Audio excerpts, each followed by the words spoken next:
तो कराची में गुज़श्ता रात की बारिश के बाद मुतादिद सड़कों पर बारिश के पानी की निकासी ना हो सकी। निकासी अब ना होने से ट्रैफिक की रवानगी मुतासिर है। तफसीलात बताएंगी मरियम हसन। हाईकोर्ट से मुंसलिक शाहराह पर मौजूद हैं, जहां पर कैमरामैन यूसुफ अगर आपको मनाजर दिखा सकें तो यहां पर पानी की निकासी ताहाल मुमकिन नहीं हो सकी है। हाई सिक्योरिटी एरिया है ये, जहां पे एमपी हॉस्टल भी है, दूसरी जानिब हाई कोर्ट है, उसके सामने पासपोर्ट ऑफिस है, इलेक्शन कमीशन का ऑफिस है और उसके साथ साथ ये वो इलाका है जहाँ पे तमाम सरकारी दफातर मौजूद हैं। उसके बावजूद यहाँ पर ट्रैफिक को गुजरने में जो है शदीद मुश्किलात जो हैं वो हो रही हैं और उसके साथ साथ जो मोटरसाइकिल सवार हैं, राहगीर हैं, वो भी तकलीफ़ का शिकार हैं। शहरी हमारे साथ मौजूद हैं, उनसे बात करते हैं।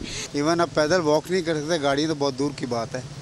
तो इनको काइंडली चाहिए कि इसको रिमूव करें सारे पानी को। बहुत मसरूफ़ शाहराह है, ऐसा नहीं होना चाहिए। अच्छा सर, क्या लग रहा है अगर आज हैवी रेन हो जाती हैं तो शहर की क्या सिचुएशन होगी? अल्लाह बेहतर जानता है क्या होगा, बिकॉज अल्लाह बेहतर समझता है।